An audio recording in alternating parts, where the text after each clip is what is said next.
Okay, so I believe we are live, but let me double check on my phone because there's always a 10-second delay here. Oh, thank the Lord it's working. Steve, I didn't tell you, but I was having issues last week. I tried to interview my uncle on this and I couldn't get Zoom to connect to Facebook. And so Yeah. by the end of it, I'm like, sorry, folks, this interview isn't happening today. It was such a bummer. So I've been like, the only anxiety I've had today is whether or not we could connect. So I'm so glad that we are on Facebook Live. Hi, guys, everybody. Welcome. Thank you so much for tuning in to episode 8 of Small Business Owner Interviews. I am Erica Soba, your wonderful host, and I am so grateful that you're here, but even more grateful for our guest today. We have Steve Rozenberg he co-founded Empire Industries, which is now Mynd Property Management, and we'll talk about that just a little bit. But I met Steve also through the real estate industry. If you've been following along, you know that I've been in the real estate industry for 7 years now. And so, gosh, I guess I met you, what was it, 7 years ago? It was about that time. It was a long time ago. Yeah. And so Steve, you can't really tell from the video, but Steve is quite a tall guy, very muscular, very largely like wonderfully powerfully built.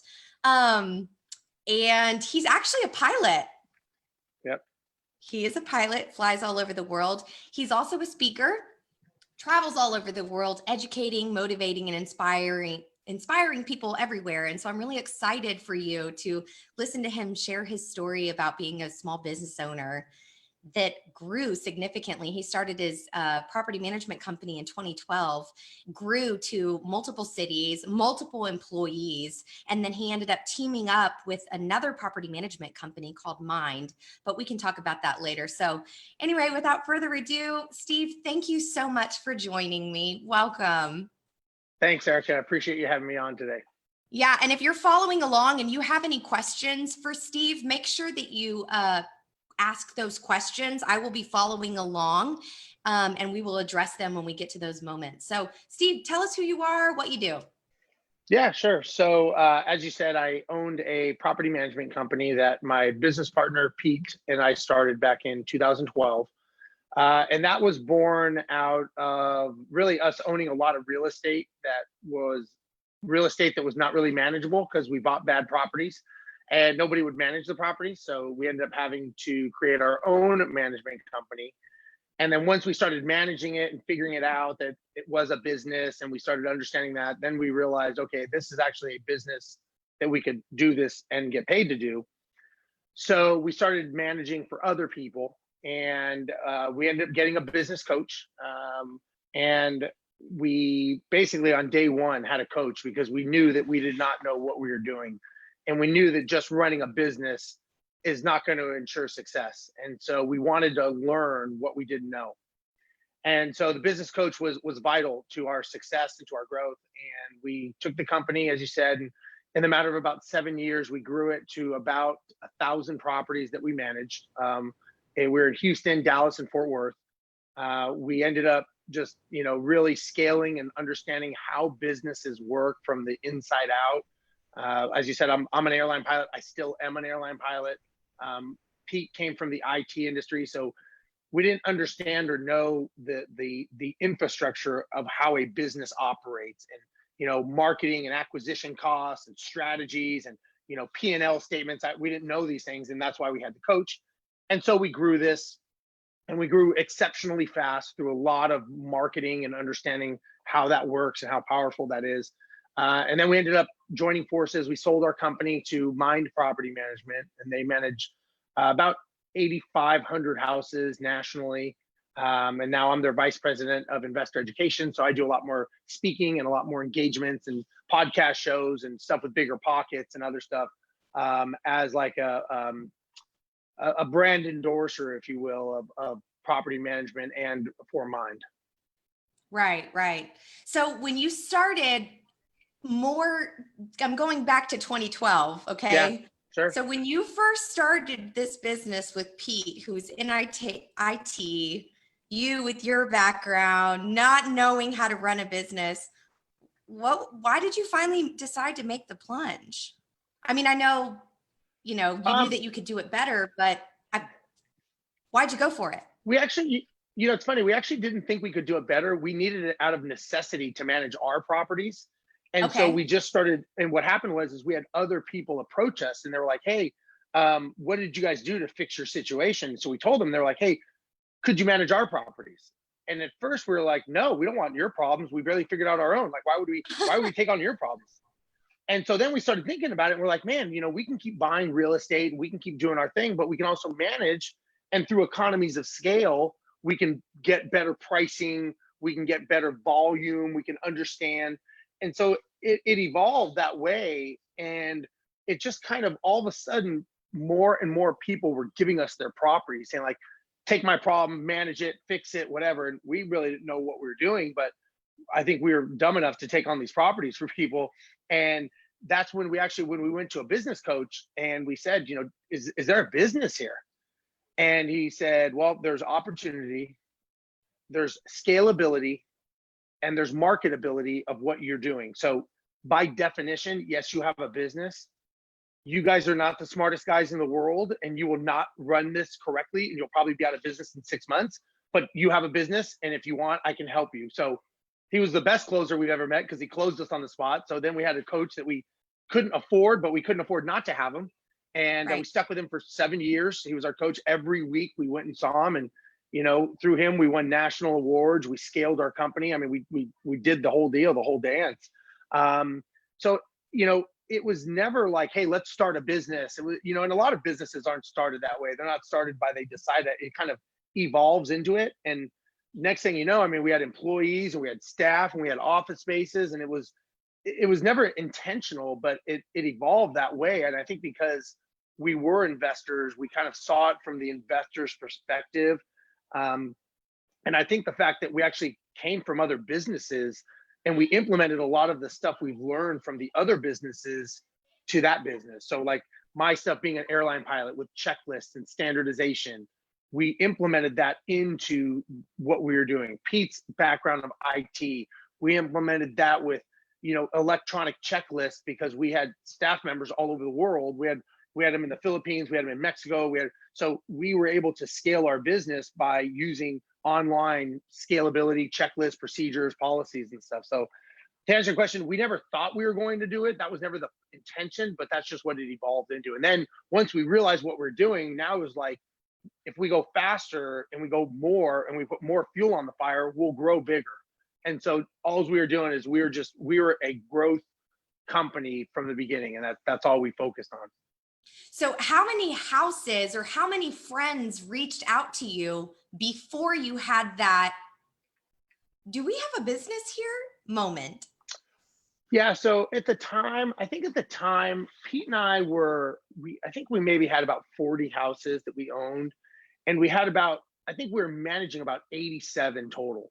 So we had basically another 47.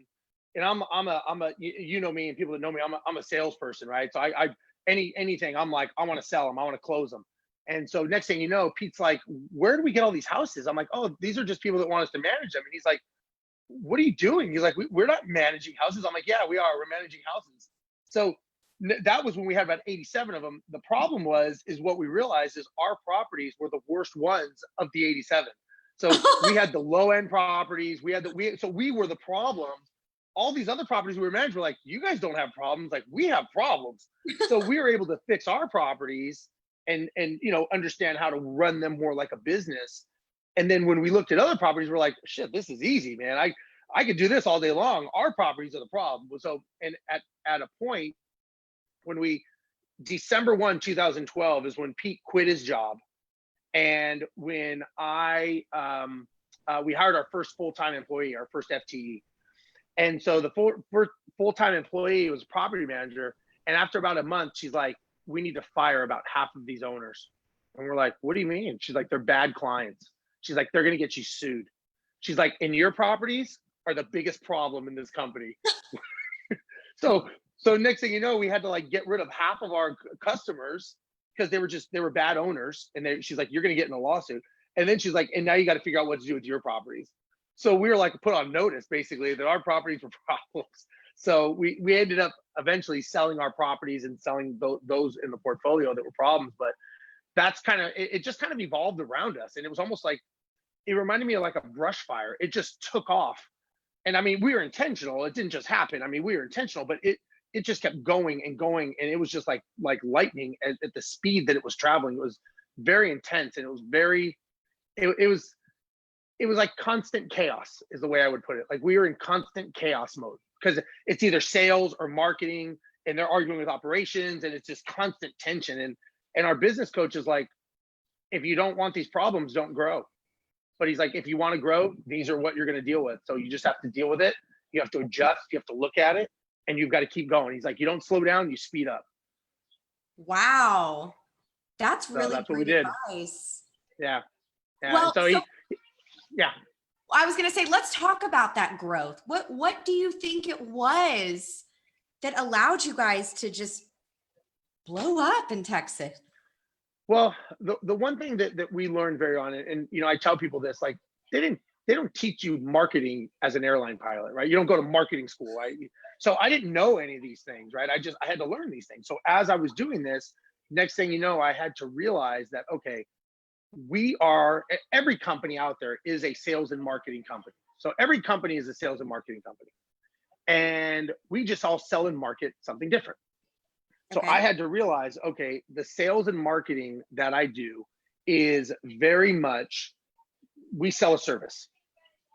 But you have to establish the know, like, and trust when you are becoming the sales and marketing giant, basically. Mhm. The only way you do that is establishing that trust through video content. So I was told early on, you have got to create massive amount of content that's valuable and that is relatable to people that have a problem. What is their problem? What is your solution? Okay. You have to have a solution, because in general, if I cannot fix someone's problem, they're not going to buy my services, right? Because I don't have a problem. I could talk to, if I'm talking to an owner that owns a property that has never had a problem with their tenant, and I'm talking about problem tenants, and they go, that's good to know, but that's not my problem. Right. But if I said, so that's the wrong message to that person. If I said, okay, I'm going to show you how to increase your net worth to 4 times what it is today, and show you how to do that without you lifting a finger, that would be something that they may go, that's a problem that I have. So you Okay. have to understand what are all the different people's problems, and how do you identify with those problems. So anyway, so I learned early on that everything you do is marketing. The first person we hired was a marketing person.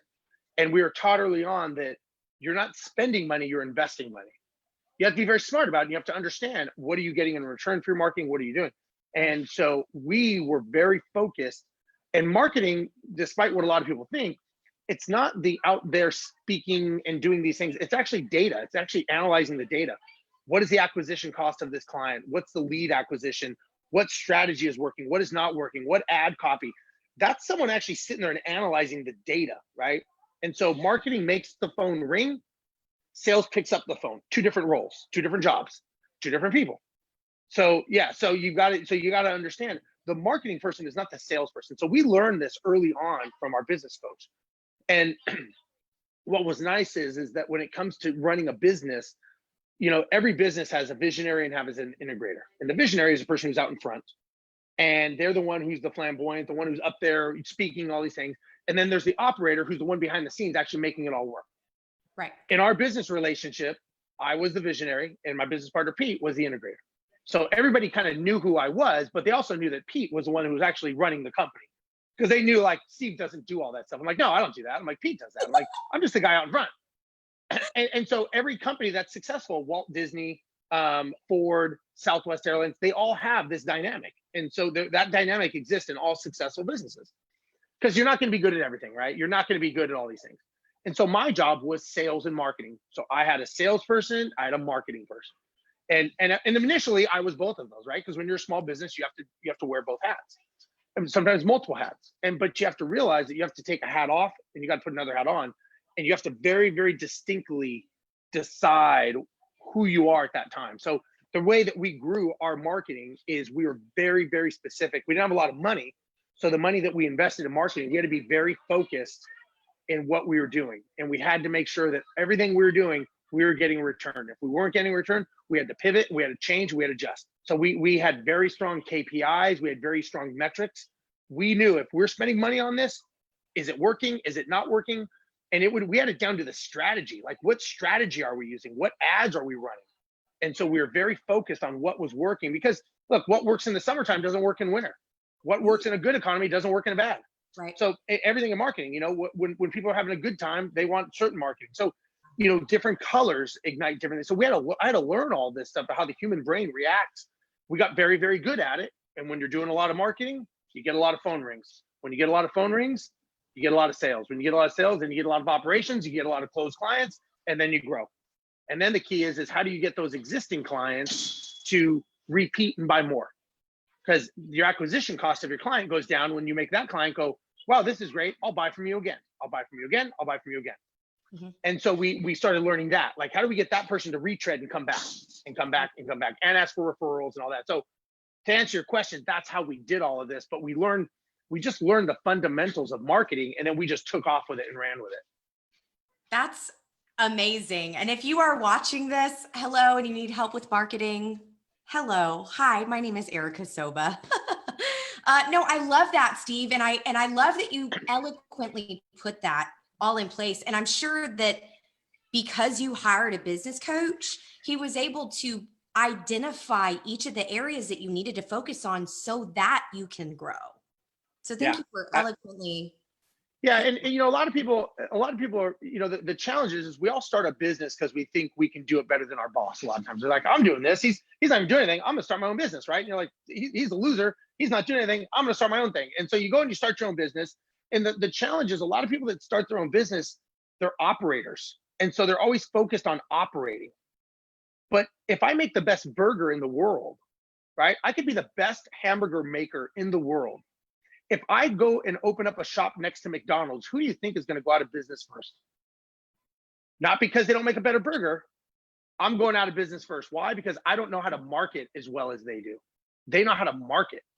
And it's the marketing message. They're resonating with a certain target. So, we learned very specifically who's our target client. What are their problems? What is their age bracket? Where do they live? What is their gender? I mean, we knew exactly, because then when we would be making ads, we know exactly who we were going after. And we're like, okay, where does that person exist? And what message is going to resonate with them to stop and go, wait a second, that is my problem. Because if I'm, you know what I mean? Like, if you're not into real estate and I'm sending you ads on real estate, you're going to be like, I don't even know what, like, flip through. Right. But if all of a sudden I'm talking to you and you're looking to buy real estate and I'm talking to you about this message, now you're like, that's exactly what I need. So that's how I learned that.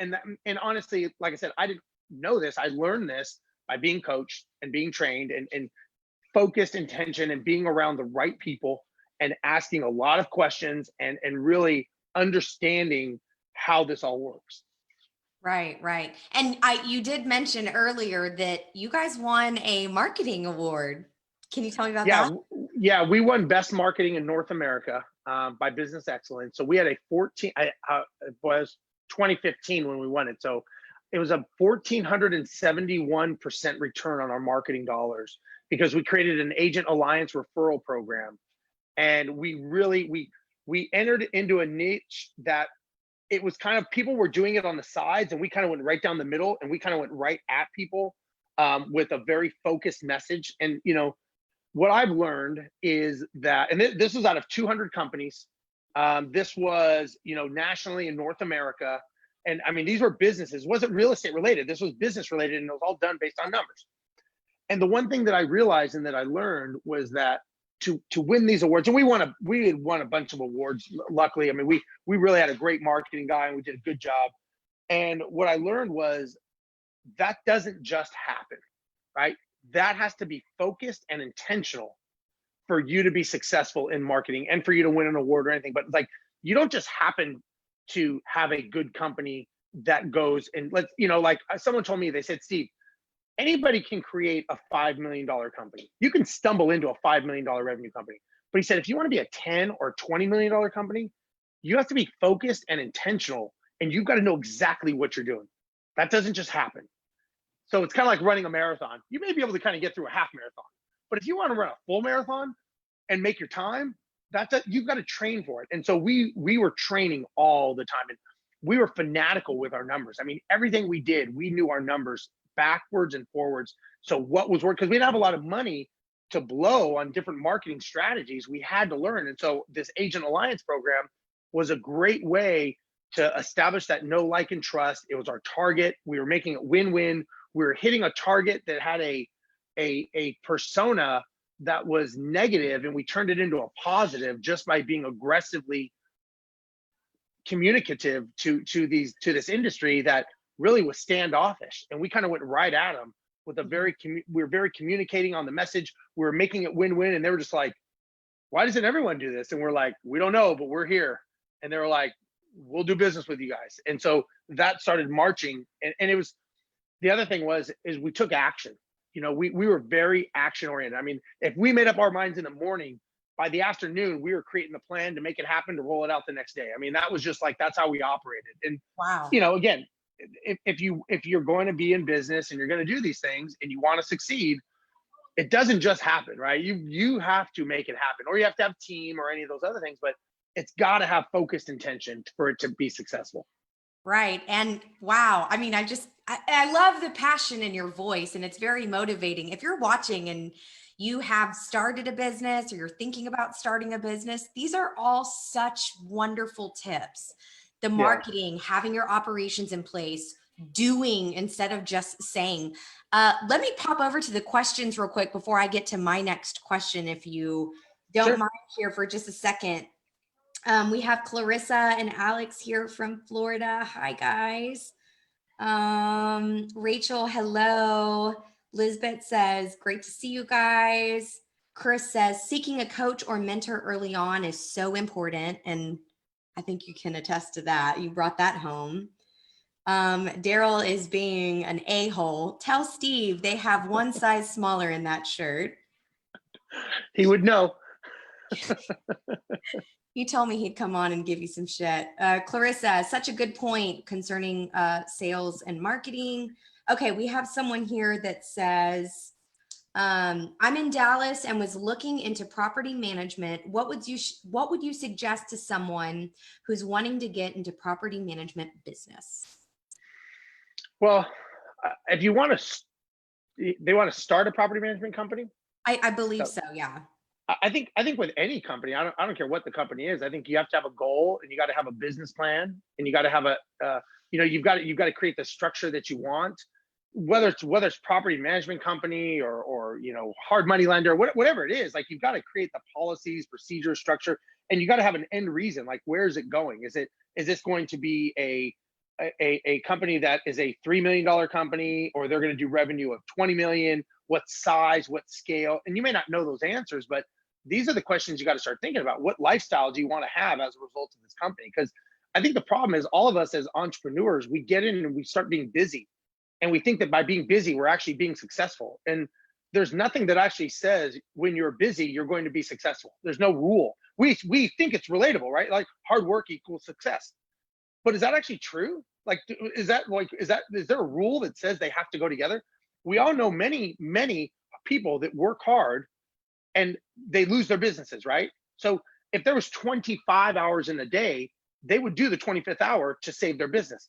They don't fail because they don't have a hard work. They fail because they don't have a plan, and they don't have a vision, and they're not following it, and they're not taking action. So I would say you almost have to sharpen the mental axe of figuring out the map of where it's going before you get in the car and get going on the highway. A lot of us, we get on the highway and we're driving on the freeway, and all of a sudden they're like, hey, Erica, where are you going? You're like, I don't know. I'm just driving along.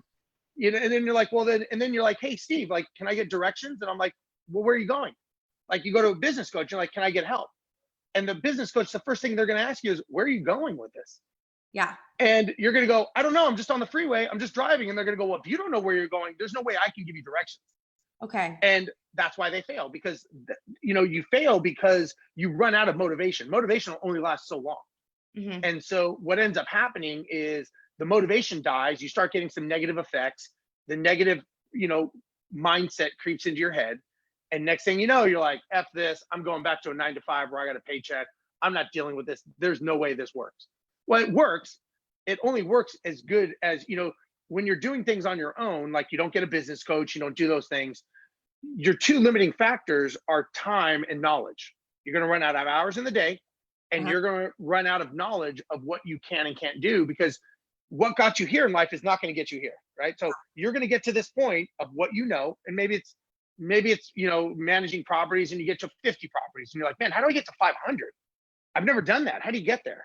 And our business coach used to tell us all the time. He's like, look, your job as a leader is not to be operating. Your job as the leader is to lead the team and see the bottlenecks as they happen and fix the bottlenecks as quickly as they happen or before, so that you're paving the way so that they can do the work and do their job effectively.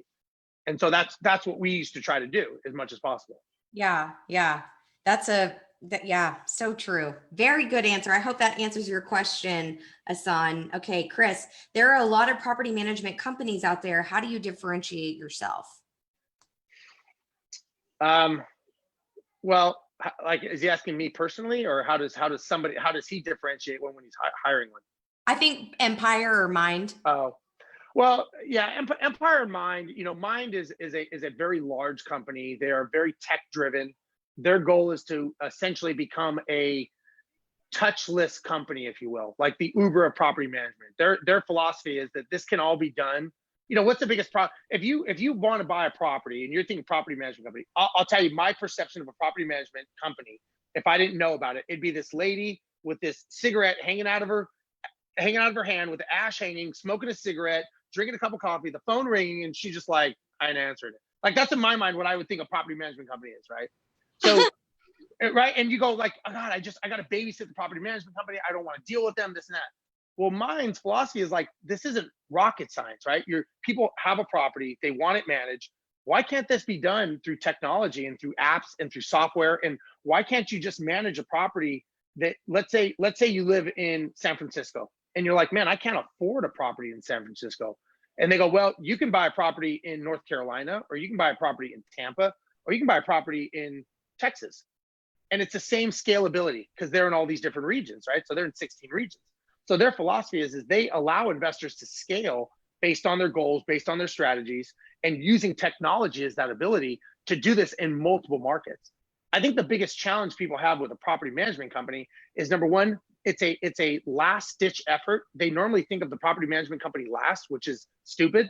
When you buy a house is 4 walls and a roof. That's it. There's nothing that says that business running inside the 4 walls and the roof is going to be successful, because I know many people that have bought 4 walls and a roof as a great deal, and they ran it right into the ground because they didn't know what they were doing, or they got sued, or the tenant stayed in there for months. They lost all this money. And you're like, wow, this was a great deal. Like, what happened?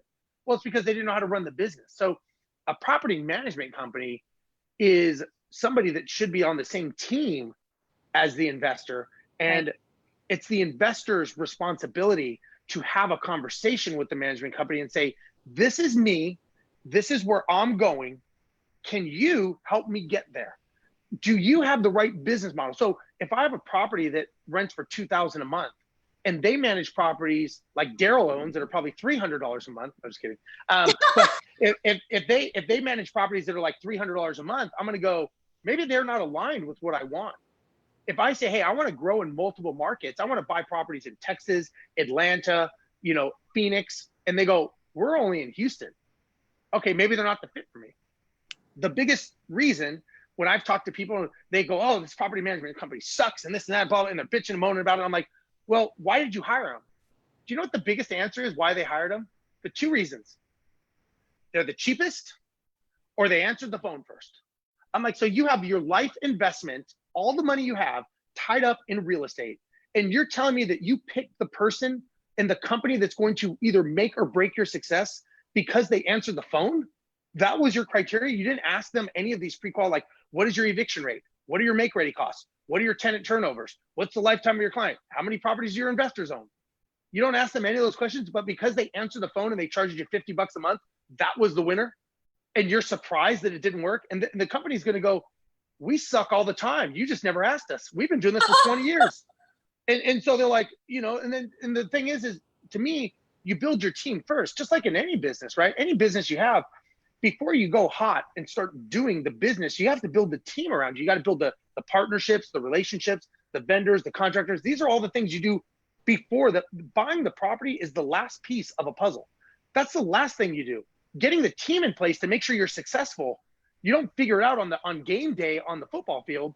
You practice and get the right players and get everyone. Then you go out, then you have some play games, then you go out and play.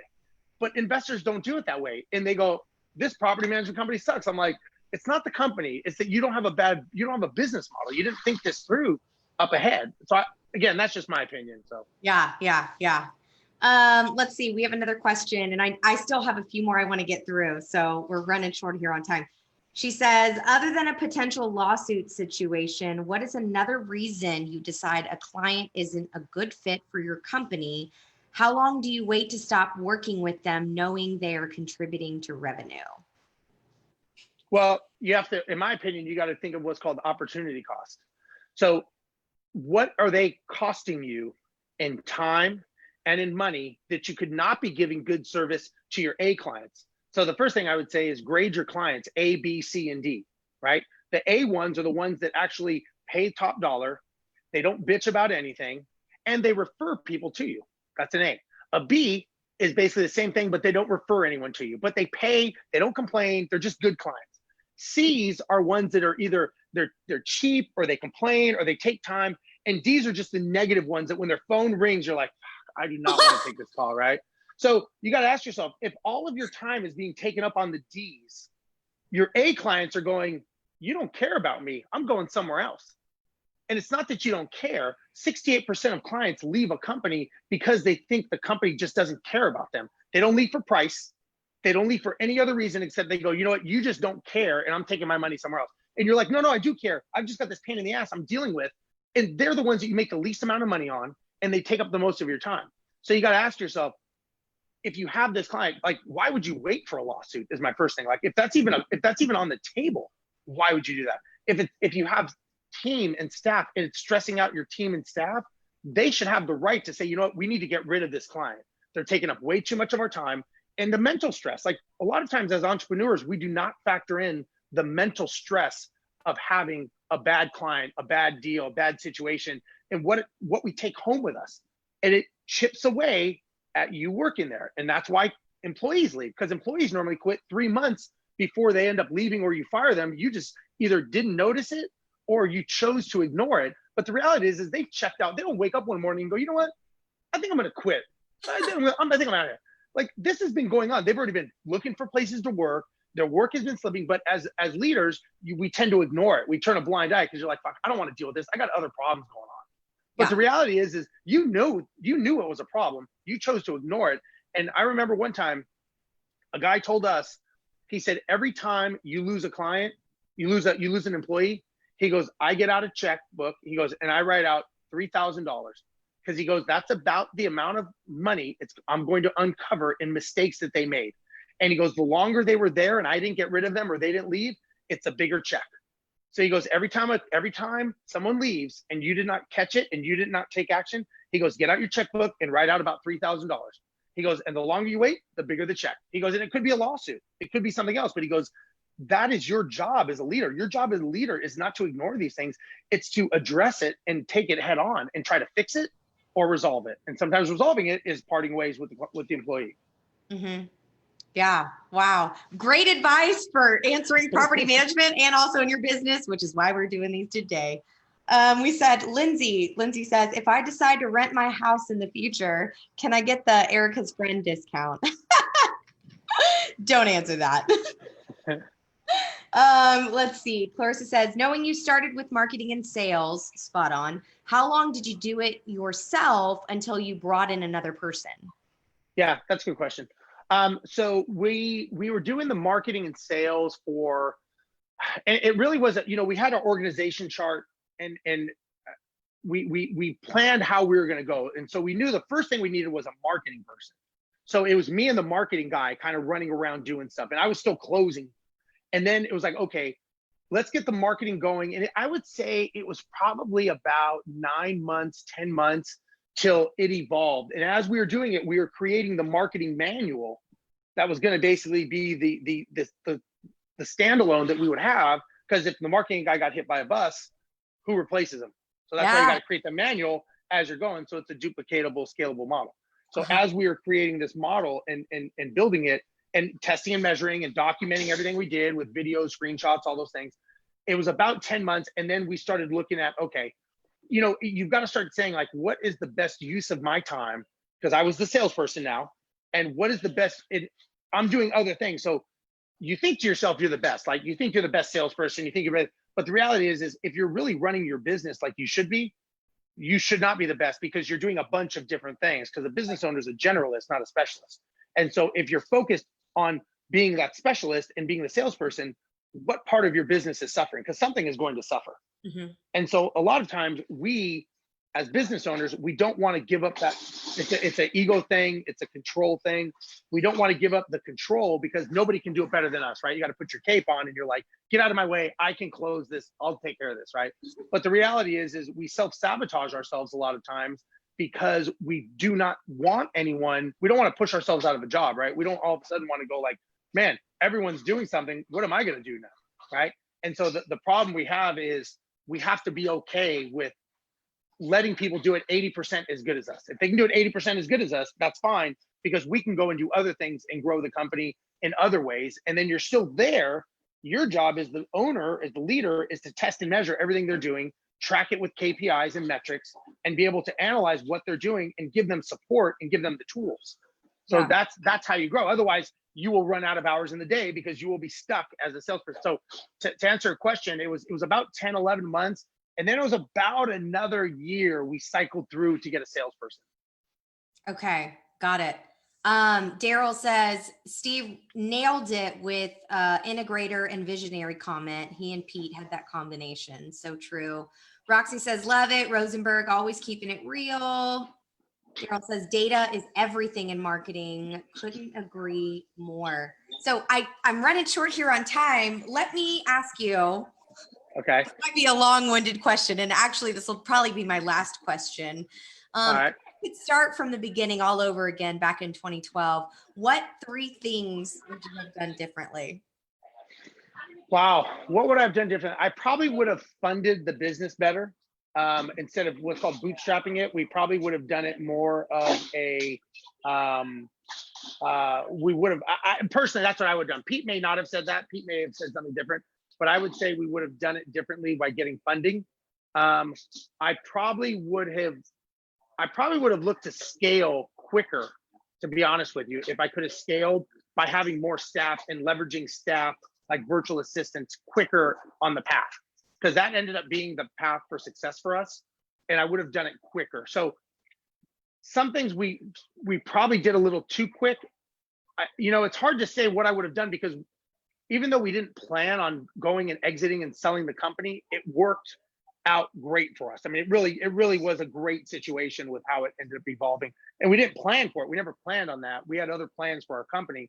But I think I would have funded it better. That's the main thing, I think, because then we wouldn't have bootstrapped and we could have done that. Now, that's a double-edged sword, because a lot of people that are right now in this situation are in a very, very bad situation with this, you know? So I don't know that that's really the best way to do it. Okay, so financing, I would say scaling and leveraging, getting team quicker. Okay. And getting employees quicker on not the payroll, but getting them in place quicker. Okay. Third thing, let me think. I think the best thing I could have done is probably stepped out of my role and into that visionary role quicker to help grow the company, to get out of the way of the team and be able to get the team doing what they need to do. So do a better, I mean, I think we can always do a better job, but I think I could have done a better job as a leader on the visionary side to get them to see where they're going. Because people don't follow a paycheck, they follow a vision. They follow something, they follow a path, right? They believe in it, a movement. And so just getting someone to come to work, we really don't want someone just come to work. We want someone that's going to come to work and believe in what we're doing and the vision of what we're doing. And so I think I could have done a better job of establishing that vision and inspiring more. And it's, you know, it's tough, right? It's tough when you get up every day and you're grinding and you're busting your ass and you're trying to figure it out. and it's like every day you're getting punched in the face, and it's this or that or this or that. And then you got feelings and people are having a hard day and this and that. And, it's just like one thing after the other. And it's like, you've got to put on that smiley face and you got to go in and you have to be that leader that it's tough. But I've always been told that your first business you build is always the hardest because everything is the first for you. When we were collecting revenue and this and that, and we're learning all the things about systems, if we do it again, if you told me like, hey, Steve, I want to build my business, I'd be like, do this, do this, do this, do this, do this, and then call me back and now do this, because I've already done it. Like you ran the marathon once. So a lot of things I could have redone. And if I, do another business, which I'm sure I will, I'll probably have a much different tact and do things quicker. I've never met anyone that has been super successful in their business that says, man, I wish I went slower. I wish I didn't do as much. I've never met that person. So everyone that tells me, they're like, go faster. The faster you go, now it's calculated, don't get me wrong, it's not off the rails, but I've never met one successful business owner that says, man, I wish I would have slowed down and not built a company so quick, right? I've never said that. And the other thing I've never saying that. yeah. And the other thing I've never heard is I've never had somebody say, I did everything on my own. Like I became a successful business owner because I did it all. I've never met that person. Everybody does it through team and leverage and help. And everyone I know, I don't know any successful business owner that says, I did this all on my own and no one helped me. It doesn't exist. So those are the things that I've learned. Wow. This has been a great call, Steve. I really appreciate it. If you were tuning in, I'm so sorry to run over time, but this is like great content. I could sit here, Steve, and talk to you for like another 2 hours because this has been great stuff. Can we give this video a thumbs up, please, if you've enjoyed this so far, or maybe even a heart, because this has been super great. Steve, thank you so much for joining in. I know you're in LA doing your vacation. I don't know what you're doing over there. Anyway, I really appreciate you tuning in and sharing some insight as a small business owner, and that like you said, you've been on the marathon, and it's nice to talk to somebody else who has run it, so I really appreciate it. For those that are watching, thank you guys so much. If you found this video valuable, please give it a thumbs up or even a heart. And if there's anybody in your life that you think could benefit from this video, make sure that you comment their name in below, or share it directly to their private Facebook Messenger, Facebook page, whatever it may be, because, this is great content and we just want to get it out there. So thank you guys so much for tuning in. Steve, once again, thank you so much. You guys have a great rest of the night. Bye-bye. We'll see you. Bye.